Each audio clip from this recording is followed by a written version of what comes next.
Hey, what up, babes? Welcome back. It's Barb City, where it be hella mother effing litty. Let's go on ahead and get into it. Before we do, as always, remember when in doubt, just pull that mother effing blunt out. Thank you to everybody that continues to follow us on all platforms, especially Barb City Facebook. You are very much appreciated. All right. Our first topic is going to be about Kourtney and her man's Travis Barker. So, Travis Barker posted a set of photos of his wife in celebration of her birthday, and the internet is upset with the very last picture that was uploaded. But I feel like you guys are missing the message that Travis was trying to not only send to his wife, but put out there to the internet. So y'all know Kourtney always has to be glammed up, right? She always has to be a Kardashian. That's how they do it. If they're on camera, they're snatched, makeup's on point, all that good stuff. And I feel like Travis wants his wife to know and the world to know that his wife is beautiful in all forms. So this is the photo that was posted. And I know a lot of you guys were talking stuff like, ew, she's sitting on the toilet. Like, stop it. First of all, you could clearly tell that she's squatting. She's not sitting on the toilet. And you're not about to sit here and play with me and act like you have not had to use the bathroom in public and also had to squat, okay? Because if you're not squatting, then you're one of those nasty people sitting on the toilet, okay? Now, this picture was amongst like 10 other photos, and this is 3 more of them. And it just shows like my point, right? She doesn't have makeup on. Her hair's not done. She's not dressed up.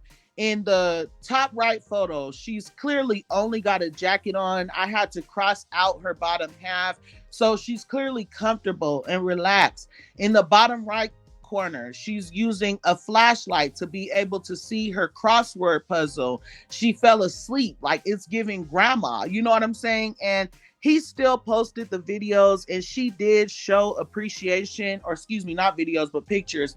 And she did show appreciation for the photos being posted in the comments. So, like I said, you guys, I feel like he's trying to send the message like my wife is beautiful in all forms, and I want her to be comfortable with herself in all forms. But let me know what you guys feel about that, and let's go on ahead and move forward into Blac Chyna. So it looks like Blac Chyna also reached an agreement with her baby father as far as custody of King goes. Now, I am here for that. Everything should be for what's best for the child, all right? Nothing else matters. And if King is safe, loved, and well taken care of with both of his parents together or separately, I feel like they should be able to have a healthy co-parenting relationship. But here's what's being said. It looks like Blac Chyna and Tyga have reached an agreement and won't be fighting over money anymore in court. According to court documents obtained by Radar Online, the duo said they reached agreements on child custody concerning their 11-year-old son, King, visitation, and payment of their attorney fees. If you can recall, Tyga was initially upset that Chyna wanted to have joint custody of King and child support despite only having him from Saturday through Monday. Ooh, my mouth is juicy, child. The two have agreed to share joint physical and legal custody. Chyna did initially want Tyga to pay her court fees and at one point wanted the rapper sanctioned. It appears that's all water under the bridge now. We're happy everything was able to be smoothed over. So congratulations to them on that, just being able to be healthy parents and putting King first. All right, let's go on ahead and get into Ice Spice. So normally when Ice Spice releases new music or previews a snippet, majority of the comments are tagging her. Okay, majority of the comments are saying negative things like the beat is always the same, the song is always the same, the flow is always the same. she's pretty, but she can't rap, whatever. But she just did a collaboration, you guys, and majority of the comments on the neighborhood talk are here for the song. They are ready for the song to be put out, and they feel like Ice Spice has possibly done her best yet. So this is what was said. Y'all here for it? Audio drops of Ice Spice's verse on Cash Cobain's Fisher. And here were some of the comments. The voice, the breath control, all in one on this beat she ate. This might be her best verse yet. Still not good, but definitely her best. This was actually cute. I like the vibe of the song. And one more person said, not a fan of Ice Spice, but this fits her perfectly. Something to play while you're getting dressed. I ain't mad at it, but thank goodness the beat helped the song 80%. So you guys go on over, listen to the snippet for yourselves, and come back here and let me know what you guys think, okay? Now, let's get into this mess. Quavo, Saweetie, and Chris Brown. Now, I don't really care a lot for the diss track in itself simply because I'm not really a fan of Quavo. I was a fan of the Migos as a whole at one point, but I'm not a fan of Quavo. And then Chris Brown, I used to even love Chris Brown, but obviously I am a dark-skinned queen and he don't F with us like that. So why would I be a fan of him? You see what I'm saying? So like I said, we're going to get into the diss track just a little bit, and then we're going to get into two conversations that came up after the diss track was dropped and my opinion on those two situations. So, with that being said, this is what the song's called, Weakest Link. It is by Chris Brown and it is towards Quavo, right? In that song, he basically said that he slept with Saweetie, allegedly. He said that he slept with Quavo's ex while they were still together. And of course, everybody was like, oh my God, it's Saweetie. It has to be Saweetie, whatever.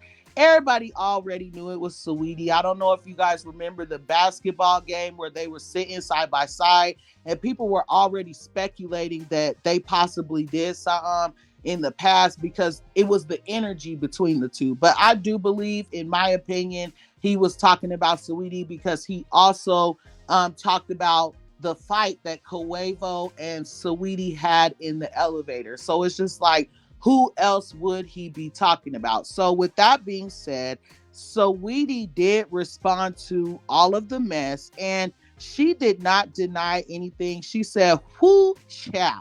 And she also said, let me go rewrite these Nani verses. So I don't know if she's trying to bring views to her song or if she's really going to go rewrite her verses and like talk about some of the things that Chris Brown brought up. But let me know what you guys feel about that. And let's get into my first topic that I want to talk about that came up after the diss track was dropped. So Chris Brown said in his song, R.I.P. Takeoff. He the only one with respect. Crazy when he passed, everybody was wishing it was you instead. So to me, this is hip hop. And this is the way hip hop has always been. If you got drama with somebody, you jump in the booth. And there is no rules to hip hop, right? That's how it's always been.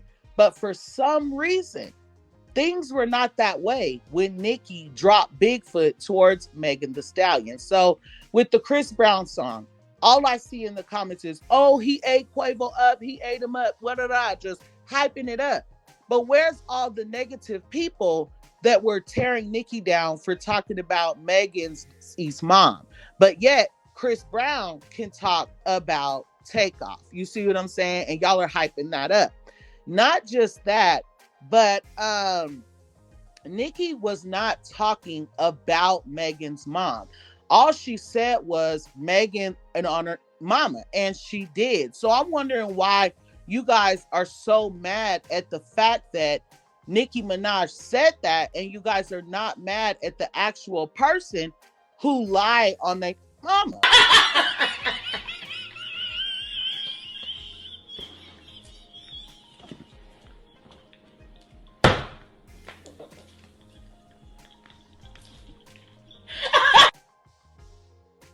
then, not just that, but Partisan said it first. Partisan was the one that put it out there that she honored mama.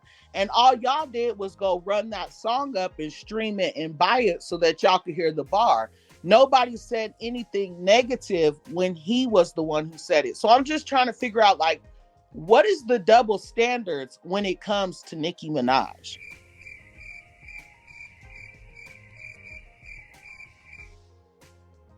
Like, this is hip hop. When did feelings start mattering in hip hop? And and bitch, I don't give a fuck. All right.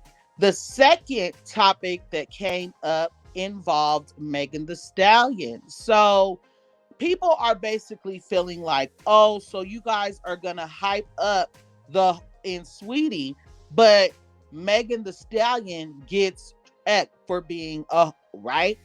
Well, in my opinion, I feel like we never hear stuff about Saweetie like, oh, she was out acting a mess and couldn't handle her and she slept with this person, that person, and then lot on her mama about it. Like, we never heard that type of stuff about Saweetie. This stuff is just now starting to come out. So, I mean, give it a little bit of time, and I'm sure people will start treating her the same mother effing way. But anyway, let's get into the topic, y'all. So somebody made this tweet right here. So Saweetie, that girl for sleeping around, but Megan's colorism is a nasty thing. I wish I didn't say that word. I was supposed to block it out. But y'all, of course, people started posting side-by-side photos of Megan Thee Stallion and Saweetie, saying they the same color. Stupidity is a nasty thing. And another person said the colorism. So their shades are very, very close. But I do feel like Megan Thee Stallion might be a shade darker. Now, you guys know that Black women don't really get too dark skinned. Black women don't get too far in the industry because, you know, colorism in the industry is a real thing. And they do push the light skinned girls harder. But in Megan Thee Stallion's case, that is just not the thing. If you're willing to go against Nicki Minaj, they will give you that push. But anyway, let me know what you guys feel about that. Do you guys feel like, you know, Megan Thee Stallion just has a very poor reputation because she slept with her best friend's man? She allegedly slept with her mama's ex-man after she passed away.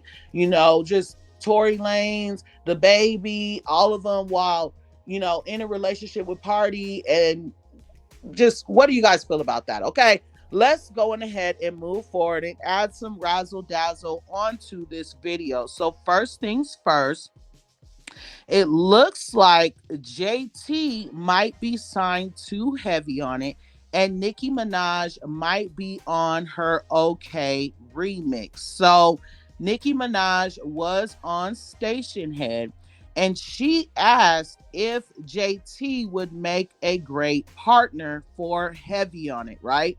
Here's one of the tweets. Nicki straight up asked us if JT should be on in a Heavy on it affiliate, and I almost threw my phone across the room. So I feel like JT and Nicki Minaj in one is great. I feel like they would make an amazing team, and I would absolutely love for JT to be signed to Heavy on it. It's like No Bars was definitely a banger. Sideways, though, I listen to Sideways like 3 or 4 times a day. All right. JT also posted this, which is why people feel like Nicki Minaj will be on the OK remix. She said, girl, tune the FN G Onika on that mother effing remix. Drop your single first, though. Whatever. All the other stuff isn't important. But that is why the Barb's and JT's fans are assuming that we will be getting Onika on the OK remix. So let me know what you guys feel about those two things. Do you guys want JT to be signed to Heavy on it or whatever? Or do you guys feel like she needs to stay on over there? Who's she with? QC or somebody? I don't know. And are you guys going to be here for and be supporting the OK remix if Onika hops on it? All right. Now, let's go on ahead and get into a couple of things that Nicki Minaj has going on for herself. So the first thing is it looks like she done bought some chains for the people that are signed to Heavy on it. And I know she has not announced everyone, but I do see like two extra chains. Who do you guys think they're for? Check it out.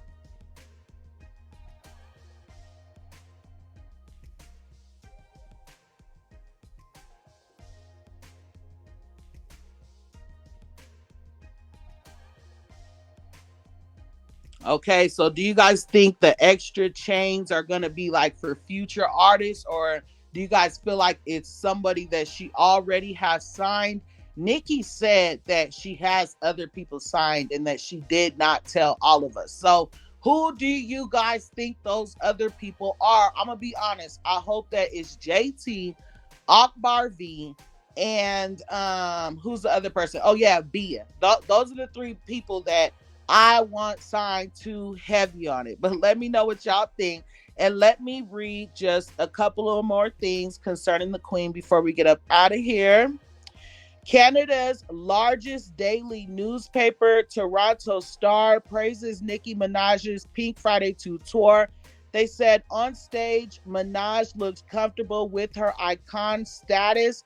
The concert's second half proved Minaj deserves to be in the conversation with music giants like Beyonce and Taylor Swift. And it's like, duh, she's always been in those conversations. Anyway, also, F the Club Up by Nicki Minaj is also RIAA Platinum. Okay, so congratulations to her. And let's go on ahead and give the Queen her mother effing flowers out. Just give a bitch her roses though. I mean, you know I love just you, give man. A bitch her roses. Like, you know what I'm saying? Like this. Okay, the Queen is just mother effing queening, and I cannot help myself, y'all. I am proud of her. But let me know what you guys feel about all those topics. And until next time, I love you guys so much. Thanks.